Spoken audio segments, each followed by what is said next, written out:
দেখো বন্ধুরা, এই বেগুন নিয়েছি। বেগুনগুলো এক চালা করে কেটেছি, মধ্যখান দিয়ে কেটে হলুদ লবণ মাখিয়ে এই রেখে দিয়েছি। দেখো, দেখতে পেয়েছো? এই যে হলুদ লবণ মাখিয়ে সব রেখে দিয়েছি। এই 8 ঘন্টা মতন হলুদ লবণ মাখিয়ে রেখে দিয়েছি। এবারে রান্নায় চলে।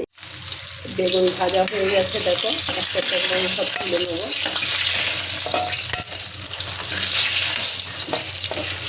বেগুন ভাজতে একটু তেল লাগে ঠিকই, কিন্তু এতটা তেলে আমি রান্না করব না, সেই তেলটা রেখে দেবো। তেল গরম হয়ে গেছে, বেগুনগুলো ছেড়ে দিলাম।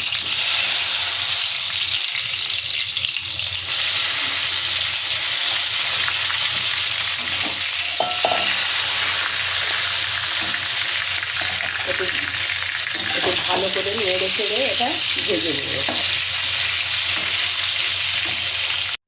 কড়া গরম হয়ে গেছে, তেলটা দিতে থাকবো।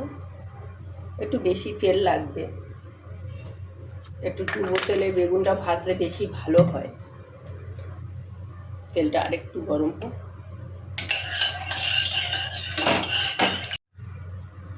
দেখো, শুকনো লঙ্কা দিলাম, একটু কালো জিরে দিই, একটু পেঁয়াজ দিলাম,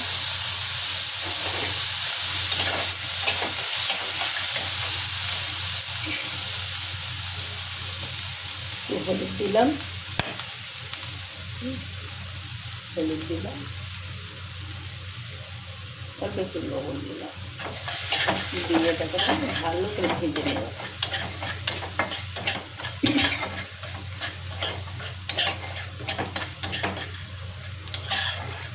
এবার ভেজে নিয়ে এর মধ্যে এবারে সর্ষে আর পোস্তটা দিয়ে দেবো।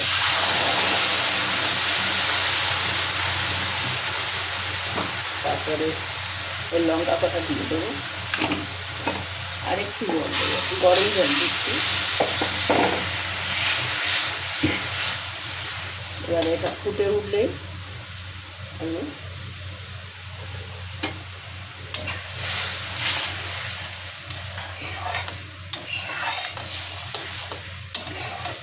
বেগুন সর্ষে পোস্ত দারুণ লাগে খেতে। এইভাবে যদি একবার তৈরি করে বন্ধুরা খাও, বুঝতে পারবে দারুণ দারুণ খেতে লাগে। সামান্য এতে একটু চিনি দিলাম, তোমাদের ভালো লাগলে দেবে। যারা তরকারিতে চিনি খায় তারা একটু দেবে, আর যদি না খাও তাহলে দেবে না, এটা বাদ দিতে পারো।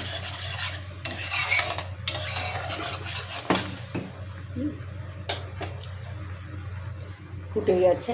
এটা ফুটলেও তিতো হবে না, তার কারণ এর মতো লবণ আর লঙ্কা দিয়ে বেটেছি সর্ষে। এবারে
আস্তে আস্তে একটু নেড়ে চেড়ে দেবো।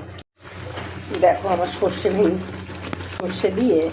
পোস্ত দিয়ে বেগুন হয়ে গেছে।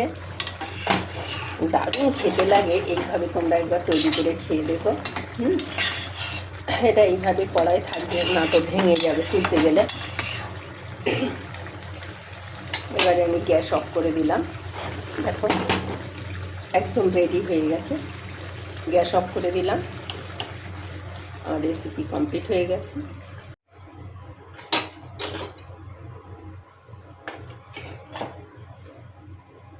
দেখো বন্ধুরা, এই যে সর্ষে দিয়ে বেগুন,